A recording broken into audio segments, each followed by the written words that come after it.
Il y a 40 000 ans, quelque part dans ce qui deviendra un jour la vallée de la Dordogne, un homme se réveille avant le lever du soleil. Pas tout à fait un homme, pas encore, pas selon nos critères. Il mesure 1,70 m, mais son poids dépasse 90 kg de muscles compacts, d'os épais comme du chêne, de chair forgée par 200 000 ans d'hiver. Son crâne est allongé vers l'arrière, ses arcades sourcilières saillent comme des boucliers au-dessus d'yeux sombres et profonds. Ses mains, regardez ses mains, sont larges comme des pelles, capables de broyer du silex ou de tenir un enfant avec la même précision. Il s'appelle, dans notre langage, néandertalien. Dans le sien, il n'a peut-être pas de nom pour lui-même. Ou peut-être que si. Nous ne le savons pas encore. Ce que nous savons, c'est que ce matin-là, il va chasser, et sa proie pèse 6 tonnes. Réfléchissez-y un instant. 6 tonnes. C'est le poids d'un camion de pompiers en pleine charge. C'est une masse de chair, de fourrure et de défense d'ivoire qui peut écraser un arbre centenaire d'un seul mouvement d'épaule. C'est le mammouth laineux, Mammutus primigenius, le seigneur de la toundra glaciaire, une créature qui a survécu à des millions d'années de sélection naturelle impitoyable. Et notre homme va l'affronter. Pas avec un fusil, pas avec un arc, pas même avec une flèche empoisonnée. Avec une lance de bois durcie au feu, ses 2 bras, et une intelligence que nous avons longtemps refusé de lui reconnaître. Pendant des décennies, le néandertalien a été représenté comme un sous-homme, un brute, une erreur de l'évolution, le cousin simplet de l'Homo sapiens, destiné à disparaître parce qu'il n'était pas assez intelligent, pas assez agile, pas assez sophistiqué pour survivre dans un monde en changement. Cette image est fausse, radicalement, profondément fausse. Les découvertes accumulées depuis 20 ans, à Spy en Belgique, à Shanidar en Irak, à El Sidron en Espagne, dans les grottes de Crimée, ont reconstruit ce portrait pièce par pièce. Et ce qui en ressort n'est pas un primate confus titubant dans la brume glaciaire. C'est un prédateur, un stratège, un être qui soignait ses malades, enterrait ses morts, créait des ornements, mélangeait des pigments et organisait des chasses collectives à une échelle qui aurait impressionné n'importe quel général d'armée. Aujourd'hui, nous allons passer une journée entière avec lui. Nous allons suivre chaque heure, chaque geste, chaque décision, de l'aube froide jusqu'à la nuit qui tombe sur la steppe glaciaire. Nous allons nous appuyer sur les données les plus récentes de la paléoanthropologie, de la génomique, de l'archéologie expérimentale et de la modélisation informatique pour reconstruire ce jour avec la précision la plus grande que la science permette aujourd'hui. Certains détails sont prouvés. D'autres sont des reconstructions hautement probables, basées sur les vestiges matériels. Et certains restent des hypothèses. Et nous vous le dirons clairement à chaque fois. Mais ce que vous allez comprendre au fil de ce voyage, c'est que ce matin-là, il y a 40 000 ans, l'être qui ouvre les yeux dans l'obscurité froide d'une caverne européenne n'est pas si différent de vous. Il ressent la faim, il ressent le froid, il ressent la peur. Et malgré tout cela, il se lève, saisit sa lance et sort dans le monde. Voilà ce que c'est que d'être néandertalien. Avant de le suivre dans la nuit froide, arrêtons-nous une seconde. Regardons-le vraiment. Parce que pour comprendre comment cet homme va chasser un mammouth, il faut d'abord comprendre ce que son corps peut faire. Et ce que son corps peut faire va vous surprendre. Le néandertalien n'est pas un humain raté. C'est un humain différemment optimisé. 200 000 ans d'évolution, dans les conditions les plus hostiles que notre planète ait jamais imposées à une espèce intelligente, ont sculpté ce corps avec une précision absolue. Chaque trait anatomique, chaque différence avec Homo sapiens, chacune d'entre elles a une raison, une fonction, une réponse à un problème que la nature a résolu à sa manière. Commençons par les os. Les os d'un néandertalien adulte sont en moyenne 30% plus épais que les nôtres. 30%. Ce n'est pas une petite différence. C'est la différence entre une planche de bois et une poutre de chêne. Des analyses ostéologiques menées à l'université de Washington sur des restes découverts dans la grotte de Kebara, en Israël, ont montré que la densité osseuse de ces individus dépassait celle de n'importe quel athlète de haut niveau vivant aujourd'hui. Leurs tibias, leurs fémurs, leurs vertèbres, tout était construit pour encaisser des charges que nos squelettes modernes ne pourraient tout simplement pas supporter. Pourquoi? Parce que leur vie entière était un effort physique extrême. Une étude publiée dans le Journal of Human Evolution en 2017 à comparer la géométrie osseuse des membres inférieurs des Néandertaliens avec celle de marathoniens modernes, de nomades et de chasseurs-cueilleurs contemporains. Résultat, les Néandertaliens surpassaient tous ces groupes en termes de contraintes mécaniques enregistrées dans l'os. En termes simples, leurs jambes encaissaient des forces que les nôtres ne connaissent pas. Ces gens ne marchaient pas, ils portaient, ils traînaient, ils grimpaient, ils frappaient. Maintenant, les bras. C'est là que l'histoire devient vraiment intéressante. Les Néandertaliens présentaient une asymétrie osseuse frappante entre leurs bras dominants et leurs bras secondaires. L'os du bras droit, le radius et l'humérus, était systématiquement plus développé que le gauche. Cette asymétrie est connue chez les lanceurs de javelot professionnels, chez les joueurs de tennis de haut niveau, chez les travailleurs manuels qui effectuent des gestes répétitifs toute leur vie. Chez les Néandertaliens, elle était présente dès l'adolescence. Ce que cela signifie, c'est que ces individus commençaient à lancer des objets lourds avec force et précision très tôt dans leur vie. Et pas de temps en temps, régulièrement, suffisamment pour remodeler leur squelette de manière permanente. Des lanceurs de lances, des chasseurs actifs, pas des charognards passifs attendant que quelque chose meure. Passons au torse. Le thorax néandertalien était en forme de tonneau, large à la base, large aux épaules, avec une cage thoracique qui s'élargissait vers le bas plutôt que vers le haut, comme chez nous.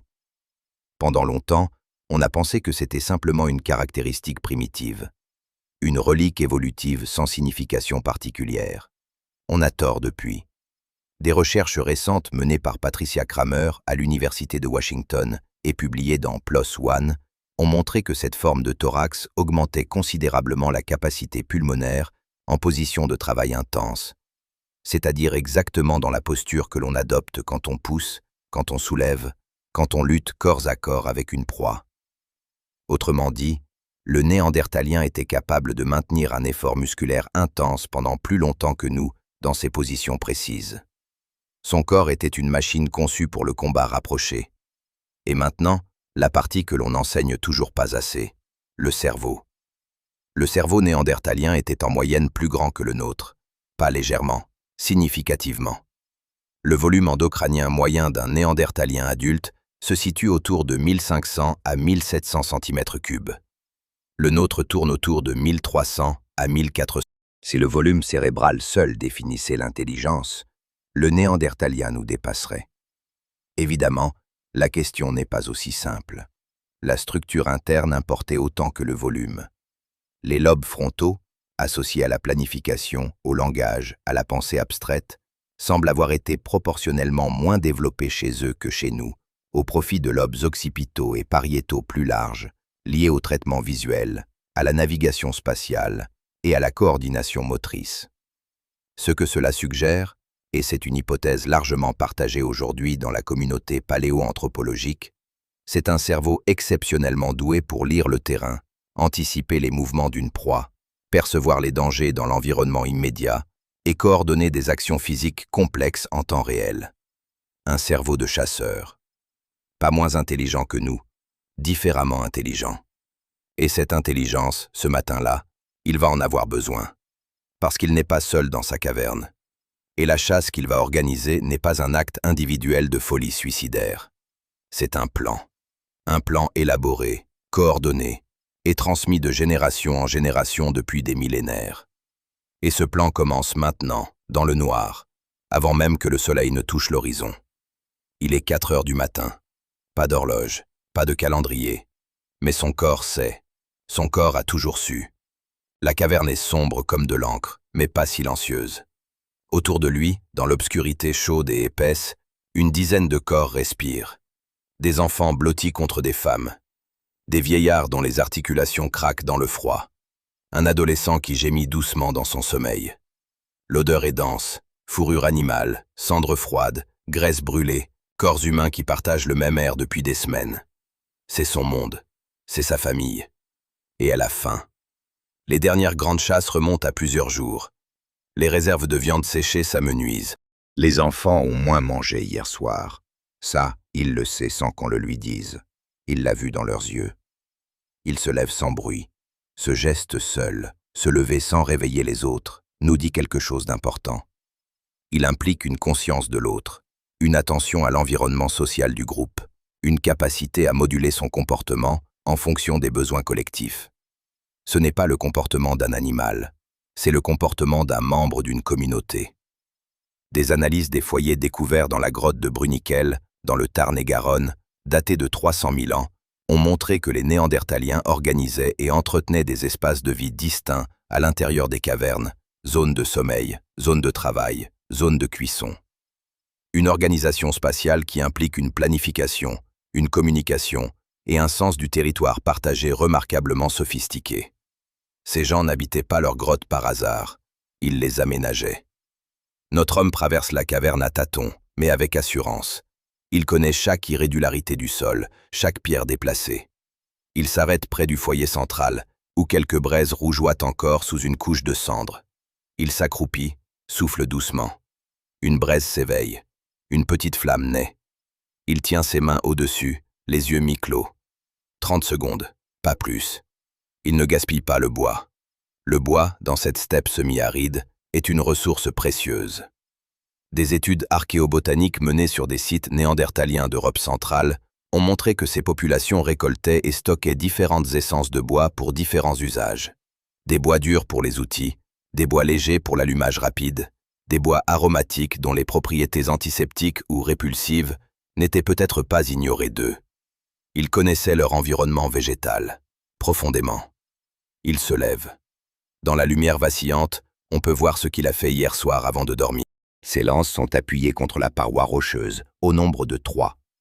Elles mesurent environ 2 mètres chacune, taillées dans du bois de frêne ou de bouleau. Les données issues des sites de Leringen en Allemagne et de Schöningen, également en Allemagne, nous ont montré que les Néandertaliens fabriquaient des lances en bois avec une maîtrise technique impressionnante, choisissant spécifiquement la partie la plus dense de l'arbre, près de la base, pour maximiser le poids et la rigidité. La lance de Schöningen, découverte en 1996 par Hartmut Timm dans une mine de lignite, est la plus ancienne arme de jet au monde. Elle date de 300 000 ans. Elle est parfaitement équilibrée, avec son centre de gravité placé au premier tiers, exactement comme un javelot olympique moderne. Exactement. Ce n'est pas un accident, ce n'est pas de la chance, c'est de l'ingénierie. Notre homme vérifie les pointes. Elles ne sont pas en silex ce matin, ou du moins pas toutes. Certains groupes néandertaliens utilisaient des pointes de lance en bois durci simplement au feu. D'autres fixaient des éclats de silex taillés à l'extrémité avec de la résine végétale et des fibres animales. Cette technique, appelée emmanchement composite, était longtemps considérée comme une innovation exclusive d'Homo sapiens. Puis on a trouvé de la résine de bouleau sur des outils néandertaliens datant de 200 000 ans. De la résine de bouleau qui n'existe pas à l'état naturel, qui doit être produite par chauffage contrôlé à une température précise, dans des conditions d'oxygène limitées. Une technique que des chercheurs de l'université de Tübingen ont reproduite en laboratoire et qui s'est avérée exiger plusieurs heures de manipulation soigneuse et une connaissance précise des propriétés chimiques du bouleau. Des Néandertaliens fabriquaient de la colle chimique il y a 200 000 ans. Laissez ce fait s'installer un moment. Il prend ses lances. Il en saisit une dans sa main droite, en loge 2 autres sous son bras gauche. Puis il marche vers l'entrée de la caverne. Dehors, le monde est bleu et noir. La température est aux alentours de -10 degrés, peut-être -15.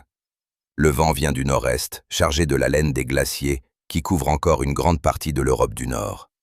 Le ciel est d'une clarté absolue, lacéré d'étoiles, et la lune déclinante projette des ombres longues sur la steppe qui s'étend à perte de vue devant lui. Il ne frissonne pas. Ou plutôt, il frissonne, mais son corps s'adapte en quelques secondes. Sa morphologie compacte, ses membres proportionnellement courts par rapport à son torse, ce que les anatomistes appellent la règle d'Allen, l'adaptation des extrémités au froid, minimise la surface d'exposition thermique. Il perd de la chaleur beaucoup moins vite qu'un Homo sapiens de même taille. Il est fait pour ce froid, littéralement. Il reste immobile à l'entrée de la caverne pendant ce qui semble être une longue minute. Il écoute. Le vent. Un oiseau nocturne quelque part dans les broussailles en contrebas. Le craquement d'une branche. Puis, plus loin, si loin que la plupart des oreilles humaines modernes n'auraient rien perçu, un son grave, rythmique, comme un tremblement sourd de la terre elle-même. Il sourit peut-être. Nous ne pouvons pas le savoir. Mais il se retourne vers la caverne et il émet un son bref, grave, insistant. Et dans l'obscurité derrière lui, d'autres corps commencent à bouger. Ils sont 5 à sortir dans le froid. 5 hommes adultes, dont les âges s'échelonnent probablement entre 18 et 35 ans. Au-delà de 35 ans, dans ce monde-là, on commence à être vieux. Pas inutile, jamais inutile. Mais les grandes chasses appartiennent aux corps jeunes, aux réflexes rapides, aux genoux qui n'ont pas encore été broyés par 2 décennies de terrain accidenté. Ils se rassemblent à l'entrée de la caverne, dans le bleu glacial de l'avant-aube. Et quelque chose se passe entre eux. Quelque chose que nous avons longtemps refusé d'admettre. Ils parlent. Pas de la même façon que vous et moi, peut-être. La question du langage néandertalien reste l'un des débats les plus passionnés de la paléoanthropologie contemporaine. Mais voici ce que nous savons avec certitude. L'os hyoïde, le petit os en fer à cheval situé à la base de la gorge, indispensable à la production de sons articulés complexes, a été retrouvé intact sur un néandertalien de la grotte de Kebara, en Israël, daté de 60 000 ans. Cet os hyoïde est morphologiquement identique au nôtre, identique. Et une analyse biomécanique publiée dans PLOS ONE en 2030 a confirmé qu'il fonctionnait de la même manière que chez Homo sapiens. Leur appareil vocal pouvait produire les sons nécessaires à un langage articulé.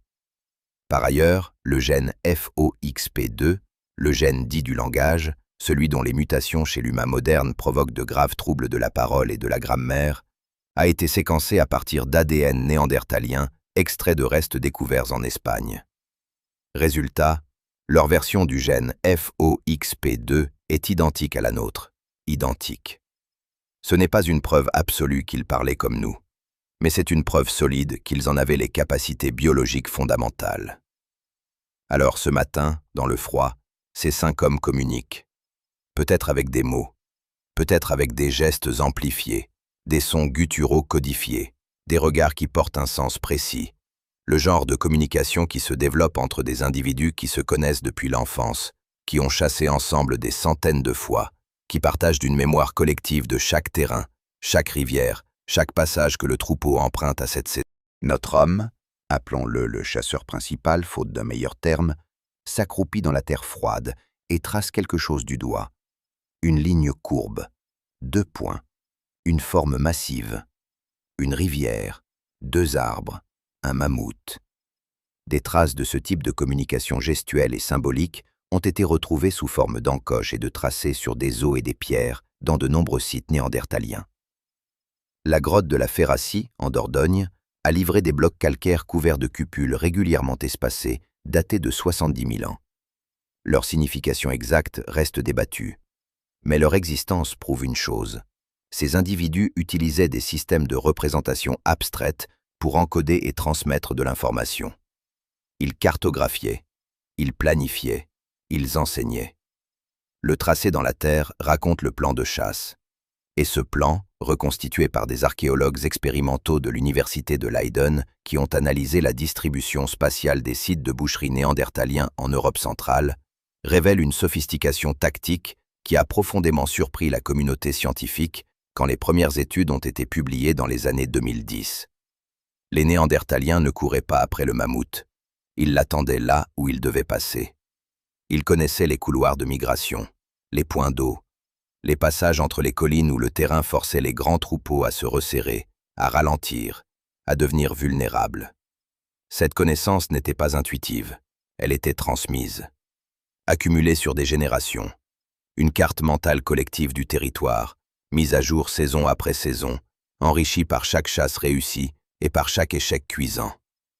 Le chasseur principal montre la direction du vent. Il mouille son doigt, le lève. Il déplace 2 de ses hommes vers la gauche dans son tracé au sol, 2 vers la droite.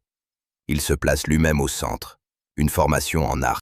Des études de simulation informatique menées à l'université de Cambridge en 2019, qui modélisaient les stratégies de chasse au grand gibier en milieu ouvert, ont conclu que la formation en arc de cercle avec rabatteurs latéraux et frappeur central était la tactique optimale pour approcher un mammouth isolé ou séparé de son troupeau.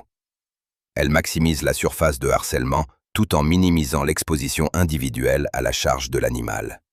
Ces hommes utilisaient la formation optimale, pas parce qu'ils avaient fait des simulations informatiques, parce que leurs ancêtres l'avaient découverte à leurs dépens, siècle après siècle, en enterrant ceux qui avaient essayé autrement. L'un des 5 chasseurs, le plus jeune, dont les mouvements trahissent une légère hésitation, reçoit ce matin-là son rôle pour la première fois.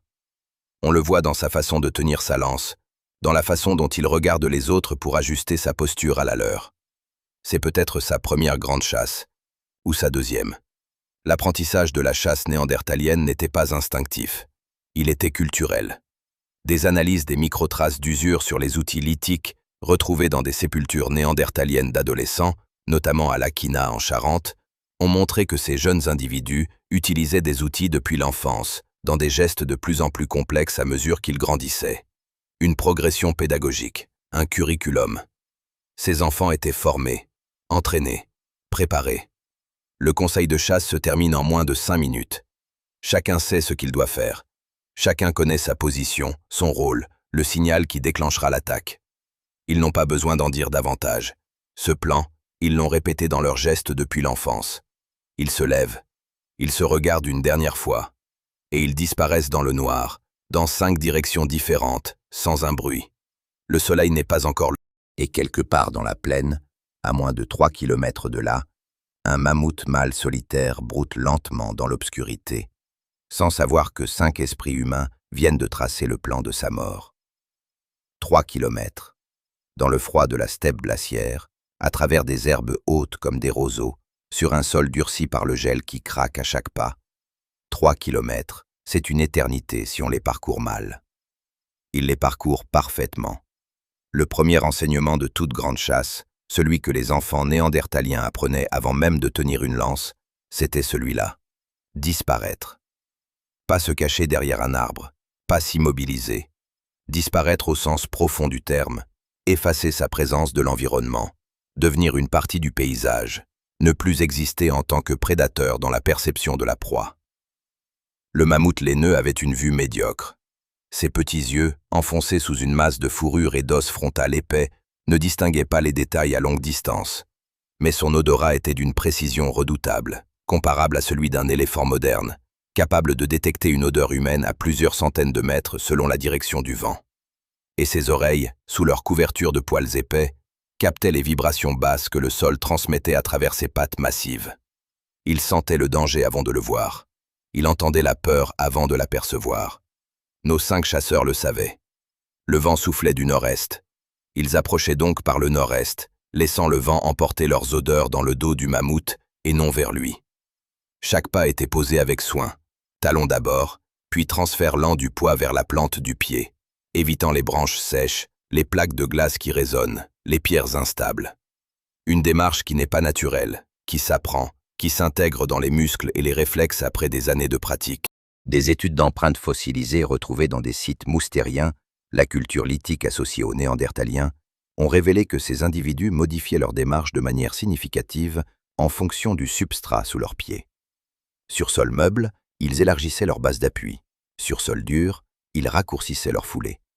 Ce n'est pas un comportement instinctif, c'est une adaptation consciente, une lecture permanente du terrain. Le chasseur principal avançait en tête, à 50 mètres devant les autres. Son rôle n'était pas encore de frapper. Son rôle, dans cette première phase, était d'observer, de lire, de traduire les informations que la nuit finissante livrait en fragments.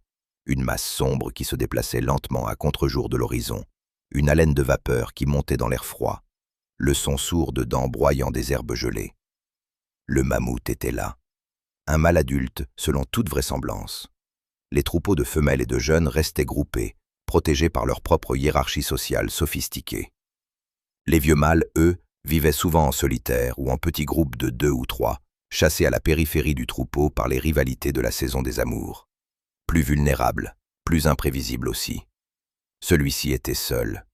Il mesurait environ 3,50 m au garrot.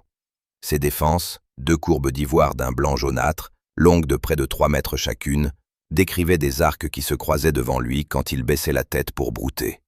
Son manteau de fourrure, brun roux sur le dessus, plus sombre sur les flancs, lui donnait l'apparence d'une colline vivante dans la pénombre. Il pesait entre 5 et 7 tonnes.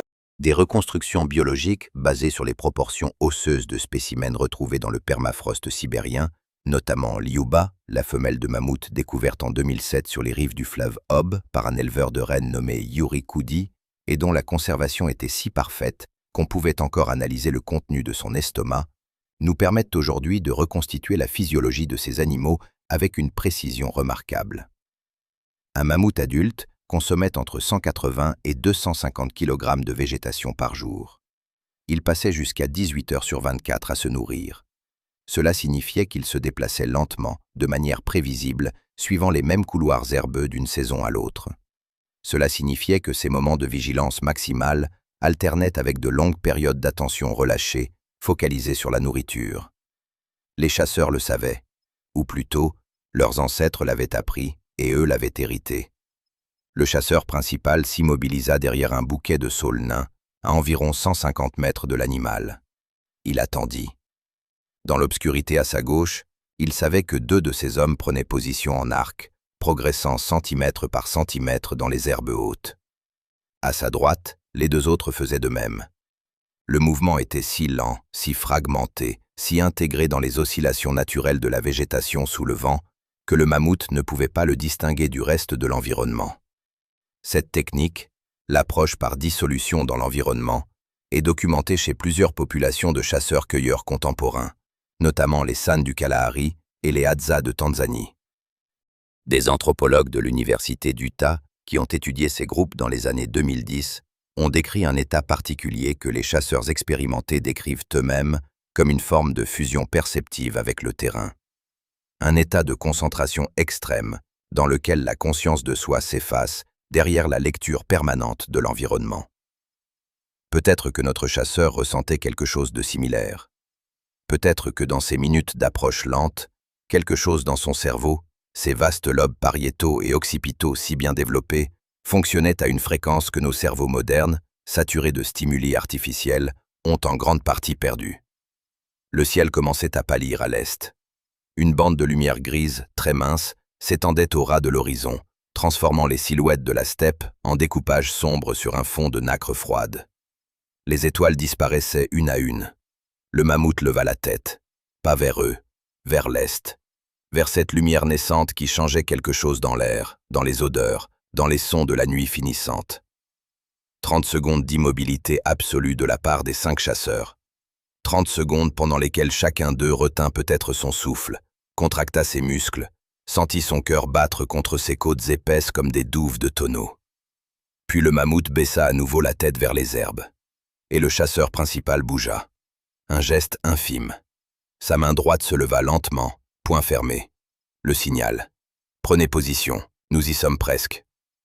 À 150 mètres dans la steppe glaciaire, 4 hommes resserrèrent leurs grippes sur leurs lances et commencèrent leur dernier mouvement d'approche.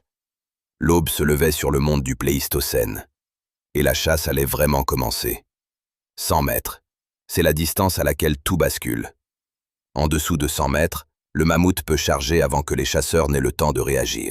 Un mammouth adulte en charge atteint 25 km/h sur terrain dégagé. Cela semble lent, cela ne l'est pas. Pas quand 6 tonnes de chair et d'ivoire arrivent vers vous sur un sol gelé, dans la lumière grise de l'aube, avec une masse cinétique capable de projeter un homme à 30 mètres comme une brindille. En dessous de 100 mètres, chaque seconde compte, chaque geste est définitif. Le chasseur principal le savait, ses 4 compagnons le savaient. Ils s'arrêtèrent à 120 mètres. L'arc était formé. 2 hommes à gauche, 2 à droite, lui au centre, légèrement en retrait. Une formation que l'on retrouve, fascinante coïncidence ou convergence évolutive, dans les tactiques de chasse documentées chez les lions, chez les loups, chez les orques. Les prédateurs qui ont appris que le nombre ne suffit pas, que la géométrie de l'attaque est aussi importante que la force des participants. Maintenant commençait la phase la plus délicate, le harcèlement, parce que le mammouth ne mourrait pas d'un seul coup de lance. Personne dans ce groupe n'avait jamais cru cela possible, et personne n'allait l'essayer. La peau d'un mammouth adulte atteignait 3 cm d'épaisseur sur les flancs, 5 à 6 cm sur le dos et les épaules. En dessous, une couche de graisse sous-cutanée de 10 à 15 cm supplémentaires. Les organes vitaux, le cœur, les poumons, étaient protégés par des côtes épaisses comme des poutres, enfouies sous des masses de muscles que les paléobiologistes du Muséum national d'histoire naturelle de Paris ont estimé à plusieurs centaines de kilogrammes sur un individu adulte. Une lance, même parfaitement lancée, ne traversait pas tout ça, pas d'un seul coup. Ce que les chasseurs recherchaient, c'était autre chose. Des zones précises, des cibles anatomiques que des générations de chasseurs avaient identifiées au prix de leur sang. L'arrière des pattes, les tendons, le ventre plus fin et moins protégé, les yeux, la trompe densément innervée, d'une sensibilité extrême à la douleur.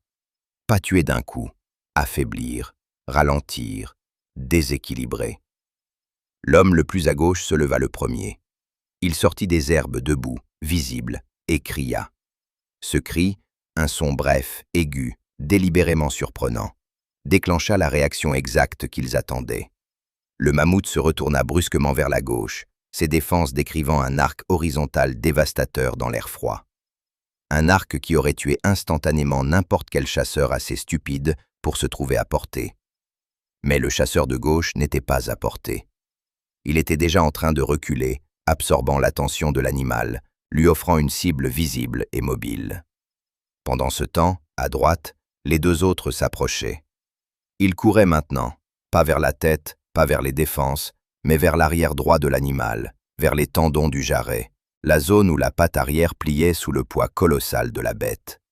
Une lance bien placée là, pas enfoncée profondément, mais suffisamment pour lacérer le fascia, pour créer une douleur fulgurante à chaque pas, changeait tout. Le premier lancé partit à 60 mètres.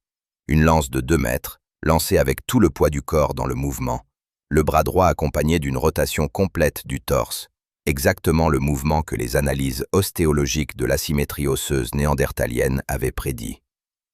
Elle traversa l'air en tournoyant légèrement et frappa la patte arrière droite du mammouth au niveau du tendon. Pas une blessure mortelle. Mais le mammouth hurla. Ce son, un barrissement grave, strident, qui fit trembler l'air de la steppe sur 1 kilomètre, était le signal que tout changeait. L'animal n'était plus en état d'alerte passive, il était en douleur. Et un mammouth en douleur était à la fois plus dangereux et plus vulnérable qu'un mammouth au repos. Plus dangereux parce que ses réactions devenaient imprévisibles, plus vulnérable parce qu'il ne pouvait plus se concentrer. Le chasseur principal se leva à son tour. Il ne lança pas encore. Il cria, frappa ses mains l'une contre l'autre, agita les bras, du bruit, de la présence, de la confusion. Le mammouth se retourna vers lui, hésita entre plusieurs directions, entre plusieurs menaces simultanées qui venaient de partout à la fois, aucune d'elles ne ressemblant à ce qu'un prédateur normal faisait. Les prédateurs normaux attaquaient d'un côté, ceux-là attaquaient de partout. Des analyses comportementales des éléphants africains soumis à des situations de stress multidirectionnel, études menées par Cynthia Moss à Amboseli au Kenya sur plusieurs décennies, ont montré que ces animaux entrent dans un état de confusion décisionnelle au-delà d'un certain seuil de stimuli simultanés. Ils pivotent, chargent, s'arrêtent, pivotent à nouveau. Leur cohérence comportementale se fragmente. Le mammouth faisait exactement ça. Il chargea vers le chasseur principal sur une vingtaine de mètres, puis s'arrêta quand un cri venu de la droite détourna son attention. Il pivota, fit 2 pas dans cette direction, reçut une deuxième lance dans le flanc gauche, cette fois plus profonde, cherchant l'espace entre 2 côtes, et barrissa de nouveau. Le chasseur principal était déjà en train de courir latéralement. Jamais en ligne droite. Jamais. Courir en ligne droite devant un mammouth, c'était mourir. La créature pesait 6 tonnes, et son élan était irrésistible sur une distance courte. Mais elle ne tournait pas facilement. Ses pattes massives, son centre de gravité élevé, son inertie colossale. Elle perdait de la vitesse dans chaque changement de direction. Chaque virage lui coûtait de l'énergie. Chaque pivot accélérait l'épuisement.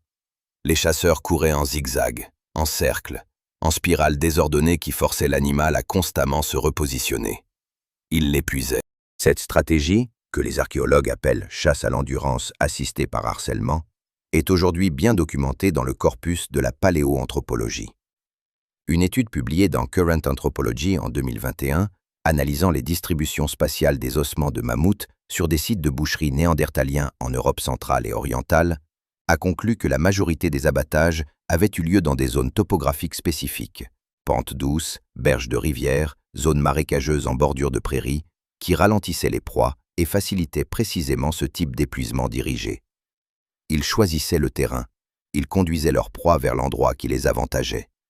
Ce mammouth-là avait été repéré la veille au soir, ou peut-être le matin d'avant, précisément parce qu'il broutait à proximité d'une zone favorable. La rivière était à 200 mètres derrière lui. La berge descendait en pente douce vers un limon mou et détrempé par la fonte partielle du permafrost en surface. Si l'animal reculait sous la pression des chasseurs, il reculerait vers ce terrain mou. Et dans le terrain mou, 6 tonnes s'enfonçaient. Le chasseur de droite avait maintenant contourné l'animal par l'arrière et criait, frappait des pierres l'une contre l'autre, créait du bruit dans l'angle mort du mammouth. L'animal recula d'un pas, puis d'un autre. Il reculait vers la rivière, exactement comme prévu. La troisième lance frappa haut sur le flanc gauche, cherchant les poumons. Elle ne les atteignit probablement pas. Les côtes étaient là, immenses, protectrices. Mais elle resta plantée dans la chair, oscillant à chaque mouvement de l'animal, créant une douleur continue et déstabilisante. Du sang commençait à couler le long du flanc brun-roux, sombre et chaud dans l'air froid, fumant légèrement au contact du gel. Le mammouth saignait. Il était encore loin de mourir. Un mammouth pouvait absorber des blessures considérables et survivre. Sa taille même était une protection. Son métabolisme ralentissait la perte de sang.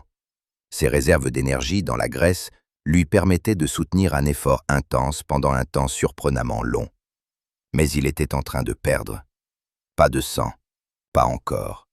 De l'initiative. Depuis le début de l'attaque, il réagissait, il répondait. Il suivait le scénario que 5 cerveaux humains avaient écrit pour lui dans l'obscurité d'une caverne, la nuit précédente. Et maintenant, son pied arrière gauche s'enfonça dans le limon de la berge. Il trébucha légèrement, rétablit son équilibre, fit un pas en arrière pour se dégager. Le pied droit s'enfonça à son tour, plus profondément cette fois, dans la boue froide qui cédait sous sa masse.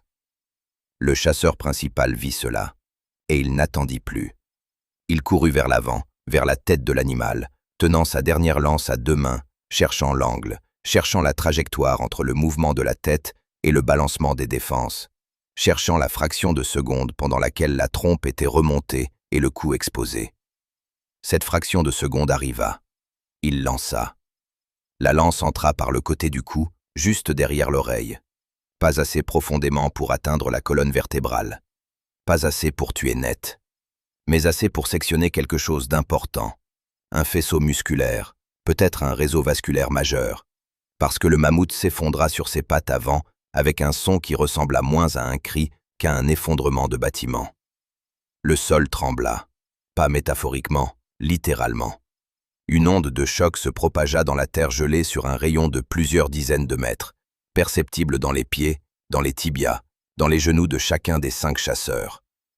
L'animal était à terre, sur le flanc gauche, ses défenses enfoncées dans le limon de la berge. Il respirait encore.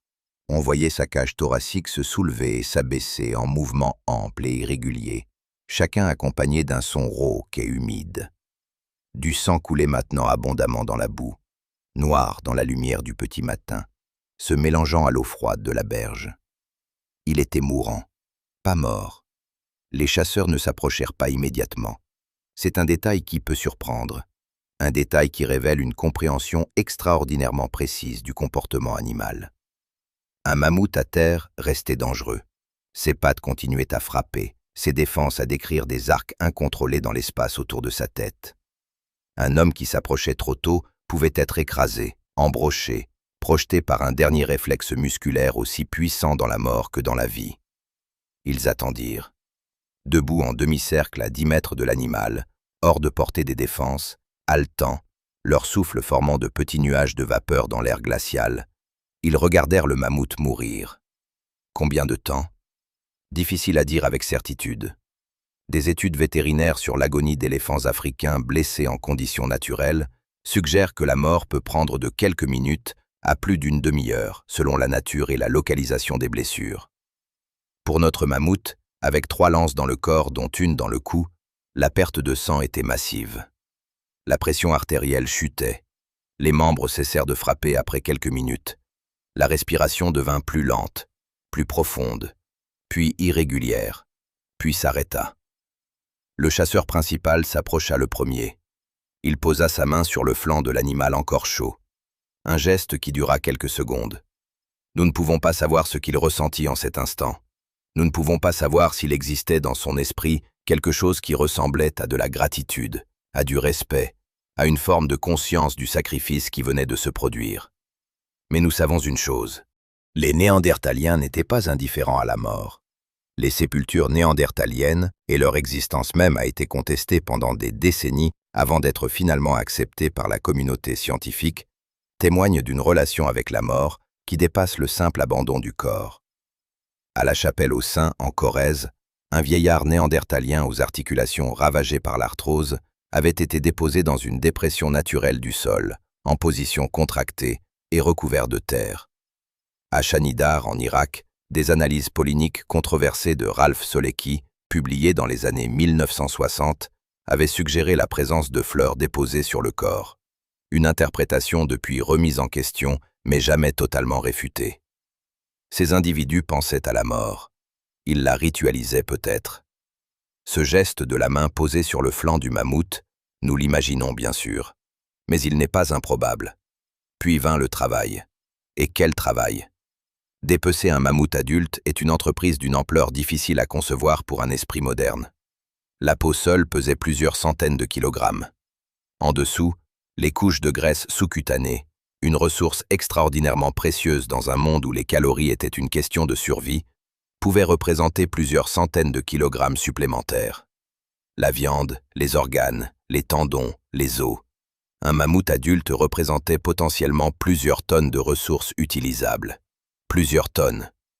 Pour un groupe d'une dizaine d'individus dont certains étaient des enfants, des vieillards, des femmes allaitantes, plusieurs tonnes de nourriture, c'était la différence entre survivre à l'hiver et ne pas le survivre. Les outils sortirent. Des couteaux de silex taillés selon la technique Levallois. Une méthode de débitage lithique si précise et si sophistiquée que sa description complète occupe des pages entières dans les manuels d'archéologie préhistorique. La technique Levallois consistait à préparer soigneusement un nucléus de silex, à le sculpter de façon à pouvoir en détacher en un seul coup un éclat de forme et de taille prédéterminé. Prédéterminé. Avant même de frapper le premier éclat, le tailleur voyait dans sa tête la lame qu'il allait obtenir. C'est de la pensée abstraite, de la projection mentale dans le futur, de la planification. Des racloirs pour détacher la peau, des burins pour travailler les tendons, des percuteurs pour briser les os longs et accéder à la moelle, cette moelle osseuse dense en lipides et en protéines qui était peut-être la ressource la plus précieuse de toutes, le concentré de calories que l'on conservait pour les enfants et les malades. Mais 5 hommes ne suffisaient pas pour cette tâche. L'un d'eux repartit vers la caverne. Il courut, ou plutôt, il trottina avec cette endurance propre aux Néandertaliens, ce pas régulier et économe que leur morphologie compacte rendait naturel sur des distances moyennes. 3 kilomètres, moins de 20 minutes à ce rythme. Et quand il arriva à la caverne, ce qu'il dit, avec des mots, des gestes, des sons, peu importe, provoqua quelque chose. Un mouvement, une animation soudaine. Les femmes qui se levèrent, les vieillards qui saisirent ce qu'ils pouvaient porter, les enfants qui furent attachés sur des dos ou guidés par la main. Le groupe entier se mit en marche vers la rivière, parce que la chasse ne se terminait pas avec la mort de l'animal. Elle se terminait quand le dernier os utilisable avait été traité, quand la dernière lanière de peau avait été grattée, quand les derniers fragments de graisse avaient été fondus et stockés. Et ce travail-là, ce travail long, précis, collectif, durait des heures, parfois des jours. Des sites de boucherie néandertaliens excavés en Europe centrale, notamment à Salzgitter-Lebenstedt en Allemagne et à Morand dans les Hautes-Pyrénées, ont livré des accumulations massives d'ossements de grands mammifères portant les traces inconfondables d'une exploitation systématique et organisée. Des stries de découpe sur des zones anatomiques précises, des os longs brisés de façon standardisée pour extraire la moelle, des patterns de démembrement reproductibles d'un individu abattu à l'autre, suggérant non pas des actes de boucherie improvisés, mais des protocoles établis, transmis, maîtrisés. Ces gens savaient exactement ce qu'ils faisaient, exactement dans quel ordre, exactement avec quel outil. Ils avaient une technique de boucherie, un art presque. Le soleil était maintenant pleinement levé au-dessus de la steppe. Une lumière blanche et froide inondait la Seine. L'immense carcasse brun-roux couchée dans la boue de la berge, les 5 chasseurs déjà au travail, leurs bras rouges jusqu'aux coudes, leur souffle formant des nuages épais dans l'air glacial. Et là, dans cette lumière crue du matin, quelque chose d'autre se produisit. Quelque chose que la paléoanthropologie a mis longtemps à admettre. l'un des chasseurs commença à chanter, ou du moins, à émettre une vocalisation rythmique, répétitive, qui rythmait ses gestes de découpe. Un son grave et régulier, presque une psalmodie. Peut-être une façon de coordonner le groupe, peut-être une façon de gérer l'effort physique intense, peut-être quelque chose de plus profond que ça. Des recherches menées par Stephen Mithun de l'université de Reading, publiées dans son ouvrage sur les origines de la musique et du langage, suggèrent que les Néandertaliens possédaient probablement une forme de proto-musicalité, une capacité à produire des séquences sonores structurées et à y répondre collectivement, qui précédait et coexistait avec le développement du langage proprement. Une flûte en os d'ours, découverte à Divjebab en Slovénie et datée de 60 000 ans, a longtemps été attribuée aux Néandertaliens avant que son origine soit disputée. Mais d'autres traces, des os percés, des coquillages colorés, des pigments de manganèse retrouvés sur des sites néandertaliens d'Espagne et d'Italie, témoignent d'une vie symbolique et peut-être musicale que nous avons mis un siècle à accepter. Ces gens faisaient de l'art, ou quelque chose qui y ressemblait tellement que la distinction devient philosophique. Sur la berge de la rivière, ce matin-là, avec le mammouth ouvert devant eux et le froid mordant leurs mains rougies, ils travaillaient et ils chantaient.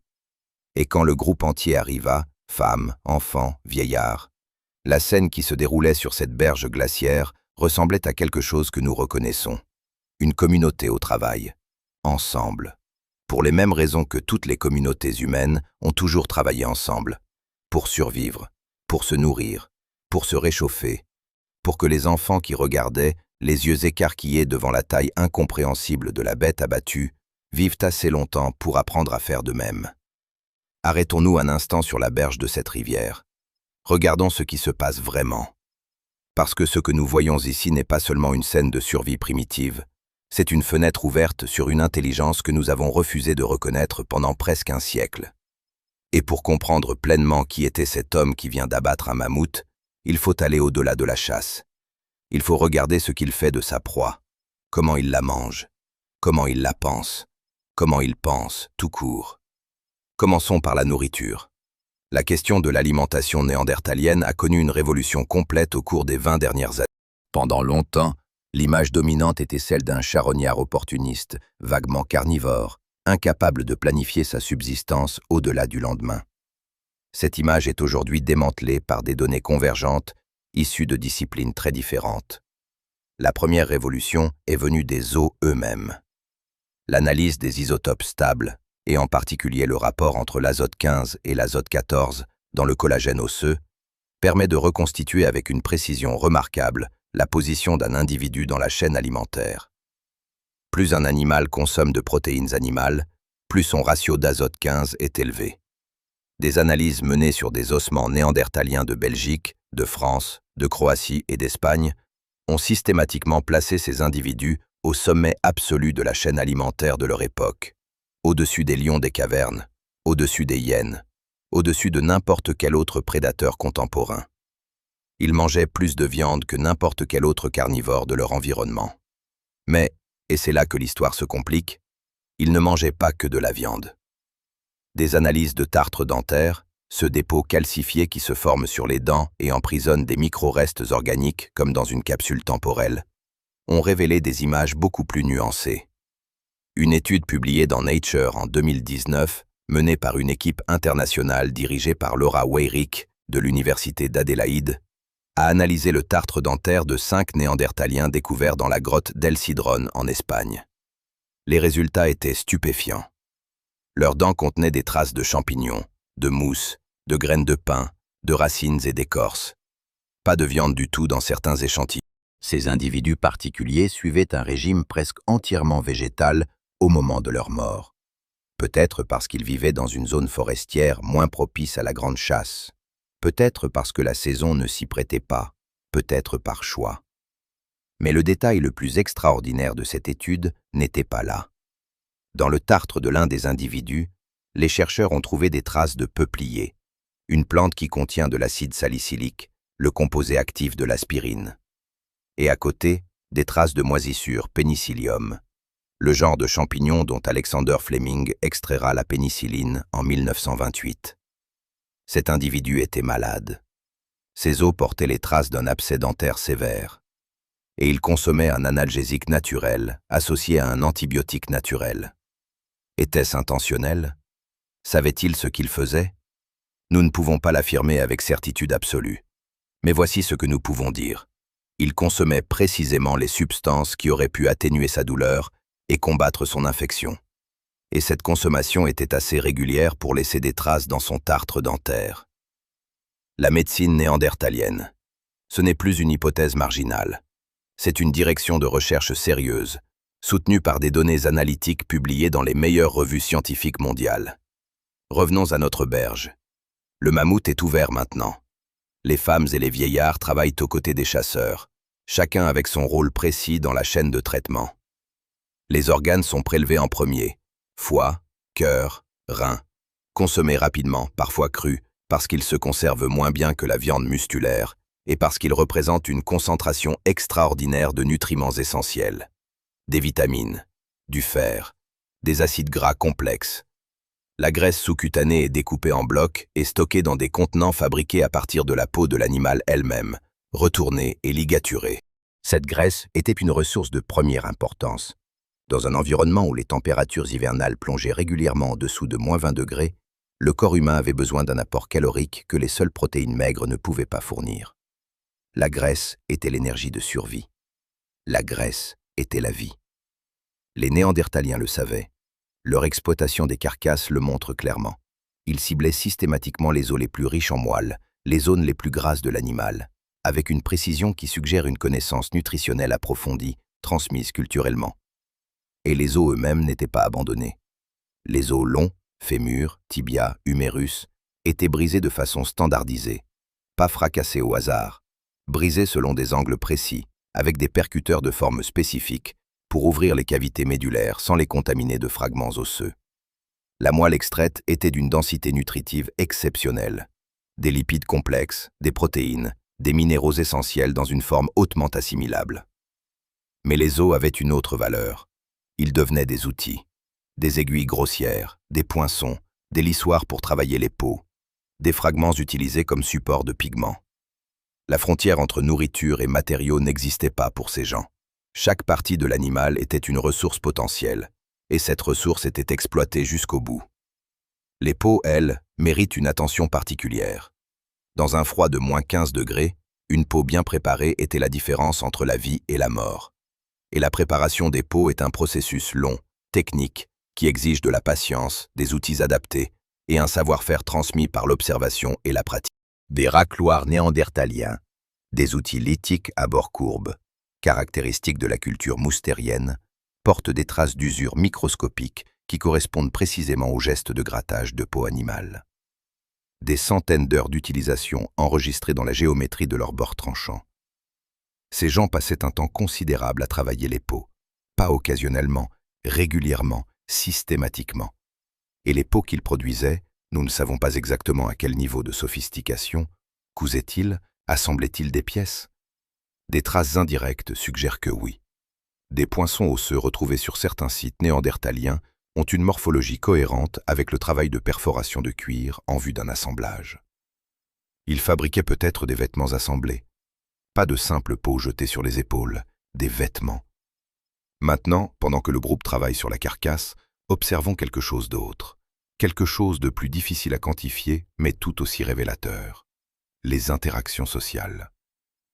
La femme la plus âgée du groupe, disons qu'elle a 30 ans, ce qui dans ce monde équivaut à une personne d'expérience considérable, supervise le travail des plus jeunes.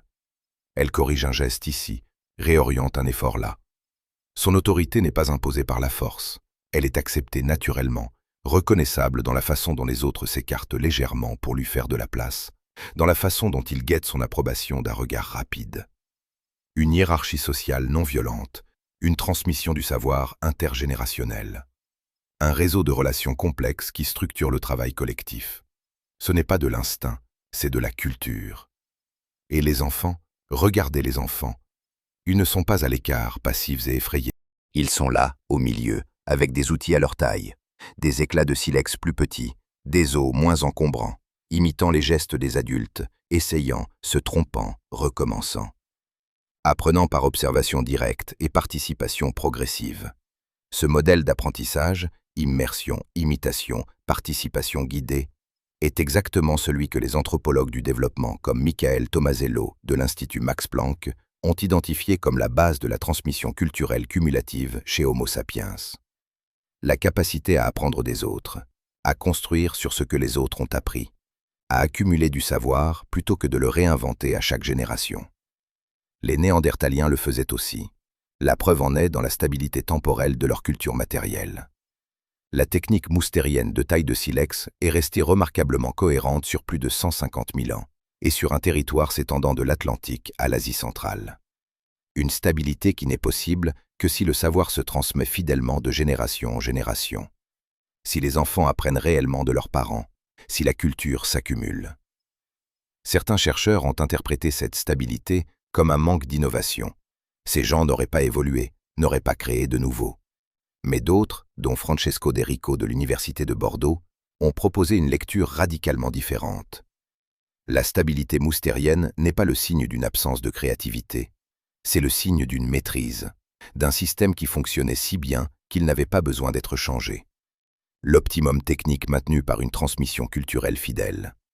Ce n'est pas la marque d'un esprit limité, c'est la marque d'un esprit conservateur dans le meilleur sens du terme. Un esprit qui préserve ce qui fonctionne, qui ne change pas par fantaisie, qui respecte l'héritage de ceux qui ont appris avant lui au prix de leur vie.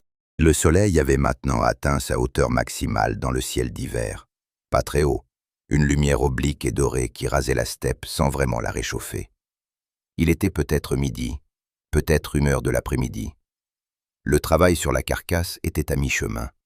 Personne ne s'était plaint, personne n'avait abandonné son poste. Dans le froid mordant, les mains engourdies, les épaules brûlantes d'effort, chacun continuait ce qu'il avait à faire.